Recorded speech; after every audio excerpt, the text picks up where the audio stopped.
This is Dave coming at you from Pontiac, Michigan. Hey, Luke. Luke, see, I just called you Luke. What's your name again? Lewis. Lewis. I can't get them straight when they're both on the job. I cannot do the whole Luke and Lewis thing at the same time.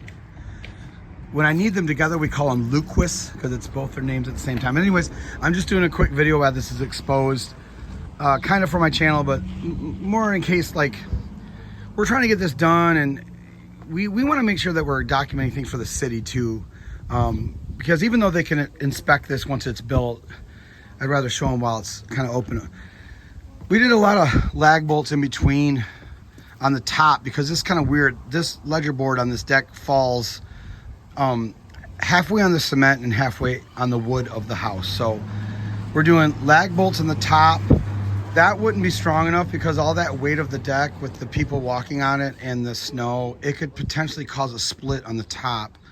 So we also hammer drilled through the bottom and put really big, thick, half-inch stud anchors, is that what I'd call them? I know that there's a technical name, but when I worked at Denver Electric, we just called them stud anchors. But they're the ones that just hammer in. It's got a little bell on the end, and you just ratchet it with the sockets. And we actually went 12 on center, which that's kind of a shout out to my Uncle Chuck, but I've seen it before. But whenever you're building a deck, you're dealing with an 1 1/8 deck board usually, and since that's nominal lumber, 1 1/8 nominal lumber is weaker than 3/4 inch plywood or OSB. Even though that's thinner, since it's engineered, it's just stronger. That's why it's okay to obviously use flooring 3/4 OSB, and plus you have tongue and groove on that. But once nominal lumber pressure treated dries out, 16 on center it can become a little bouncy with just an 1 1/8 deck board, 5/4 board as they I guess would call it. So that's why I would recommend always going 12 on center on a deck. It makes it so much better. It makes it stronger with your railings. You can do tighter blocking. This particular deck is so low to the ground, I need to save some money somewhere, and I want the view of the windows out. And so we're not going to go with a railing on this deck because we're literally going to be maybe 16 inches off the ground, if that. We're still going to put 3 stairs to go real comfortable, I think, with the sidewalk for how low it is. But anyways, I already showed the inspectors through a video that we went at least 43, 44 inches. These are big 12-inch sauna tubes filled solid. We use those nice brackets that keep the wood off. And I like this because if this ever rotted and that ever rusted and you had to completely redo it, all you need to do is drill another hole on that same sauna tube, left or right. And you can make this foundation last for 100 years. You know, so I like doing it this way. No lumber that's actually like posts coming out of the ground. I'm kind of going against that lately. I like to just do concrete and just put the lumber above. These are actually designed for posts, but since our deck is so low, we were able to just put that. And then what we did is we packed out the last 1/2 inch, because obviously a post is 3.5, a beam is, so we just kind of cut a 1/2 inch wedge, and it works fine. It locks it in. So this is really strong. It won't even move. You can walk on this before you even put the decking on. Once you put the deck boards on, it's built. You could drive a tank on top of it. But right here, since it's exposed, we actually did roofing weather shield that runs all the way inside. It runs out the sides. And then on top of that, then we ran the Tyvek over that, and then we put the Z channel, which comes up about the 2.5 inches. So even if water did get even behind this, this weather shield goes about 3 feet all the way, the whole wall here.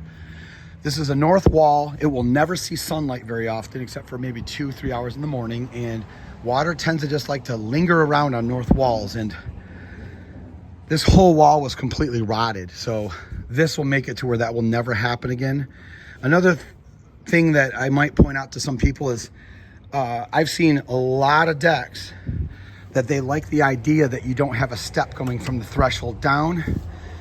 Maybe in like, I don't know, Arizona, somewhere where it's dry, no, it never snows. But in this case, I always like to do like maybe like a 6-inch step You know, obviously I believe code max is like 8.25, 8.5. I think they'll let you push it all the way to 8.5. Never do that. That's not a good practice, but I usually stick to 6.5 inch step down from the threshold.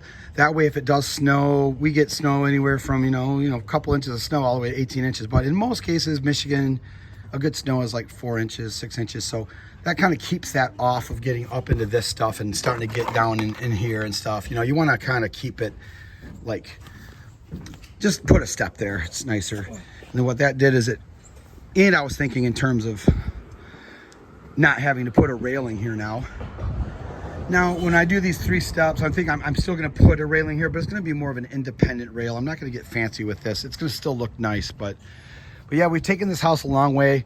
I didn't do videos for a long time on my channel because when this hit me, I mean, it was an emotional blow. It was awful. I'm trying to build my house, and all of a sudden I get the call from my tenant right on Father's Day that the house is on fire. So I was a little bit bummed out for a little bit.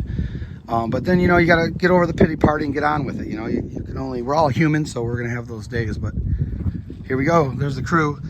Oh, look at that. I come across, they get the hands out of the pockets as soon as I turn the, but yeah, we're going to get this wrapped up and we're going to get this framed in today. But yeah, but for the inspectors, it's built like a tank.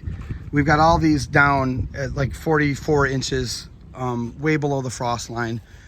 All of our lumber is going to be completely independent of touching direct ground.